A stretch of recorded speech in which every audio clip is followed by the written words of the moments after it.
Hello. ازيكم عاملين ايه؟ Today I wanna speak about how to teach you vocabulary. النهارده زي ما وعدتكم ان هتكلم على ازاي بتدرسي الفوكاب للاطفال. احنا خلصنا stage 1 الا وهو teaching letters. درست لهم letters كلها كاملة. ده ستيج مخلصينه الحمد لله. عارفين يعني ايه letter، عارفين يعني ايه sound of the letter، عارفين يعني ايه noun of the letter. الطفل عنده الability انه بيقدر ان هو يربط ما بين الليتر بتاعه والبيكتشر. يعني for example letter C هو اسمه C noun C noun C sound ك. طبعا انا بعمل كده عشان دي sound of camera ك. ده ليفل خلصناه مش هحكي فيه، هدخل على طول في البوينت بتاعت الفيديو. بعد ما بنخلص على طول احنا خلصنا الليترز بتاعتنا، بنقسم بقى التو فاميلي. ايه هما؟ الفاول والكونسونانت. بناخد بقى الفاول دي وبنقعد نشتغل عليها حبه حلوين قوي، وده ليفل 1 اللي هو شورت فاول. بتخلصي ازاي الشورت فاول او بتبدايه ازاي؟ بنبدا نقول له ان احنا عندنا فاميلي فيها 5 فاولز A E I O U. اوكي، بنغنيها ليها اغنيه vowel letters A E I O and U. خلاص ثابتين معانا.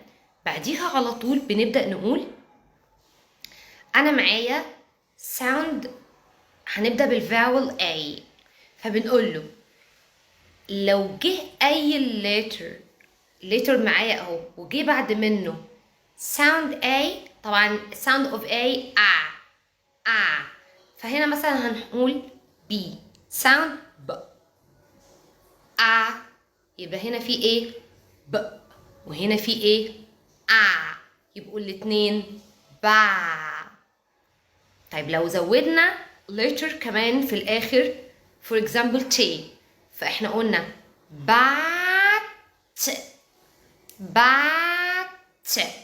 طيب لو جينا قلنا هنا ك اللي هي السي، وحطينا هنا الفاول اي، هنا ك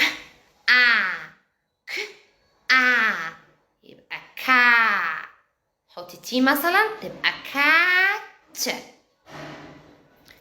ونقيس بقى على كده في الفاول اي ووردز كتير. عندنا ساوند ات، كات، مات، رات، بات، هات، فات.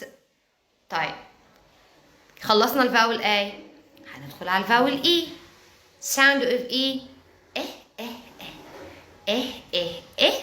بتقول smile. you can smile your mouth وانت بتعمل السمايل وعلى خفيف كده عشان ما ندخلش في ساوند تاني. فلو ما عندي ب، عندي هنا هنا ب، هنا يبقوا الاتنين ب. هنا ج، هنا يبقى الاتنين ج. هنا ت، هنا اللي هي letter T، هنا يبقى الاتنين مع بعض تي. ونزود بقى الثيرد letter اللي هو الحرف الثالث ونعمل كلمة. for example هناخد مثلا هنا اللي هي الاي، وهنا عندي مثلا هنقول هنا ان، تبقى الاتنين دول مع بعض ان. طب وانا هفضل العبه من ورا؟ لا، انا ممكن العبه من قدام في اول الورد.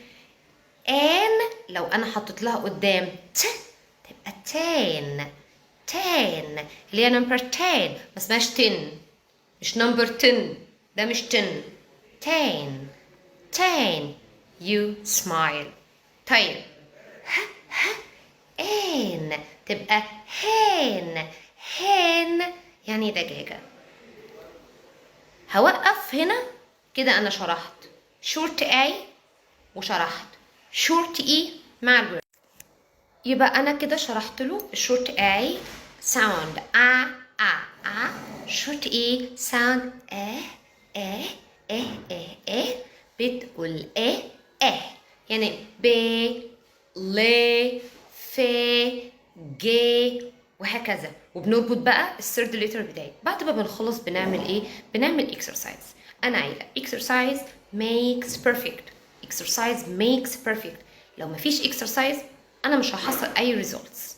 اوكي، فبنبدا نعمل ايه؟ في عندي كذا اكسرسايز. من ضمن الاكسرسايز اللي بنلعب بيها ان احنا اكسرسايز 1 ممكن اكتب له الورد واشيل له منها letters واقول له listen to me and write the missing letter in the word.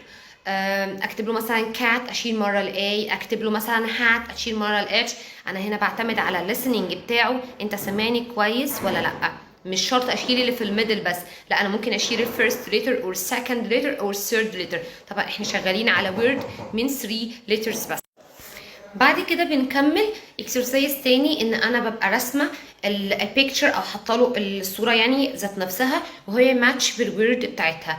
او احنا طبعا بناخد في التوقيت ده سنتنس، يعني مثلا فور اكزامبل cat sat on a mat or a can of jam is on the mat مثلا or a can of jam is in my bag. علبة المربى جوه شنطتي، وكل ده بيكون في البيكتشر بتاعتها. او ان انا كاتباله الورد وهو unscramble it، يعني يعيد ترتيبها تاني وبيكتبها. ممكن دي تكون من غير its picture يعني لان هي ذهنه هنا بيبقى شغال.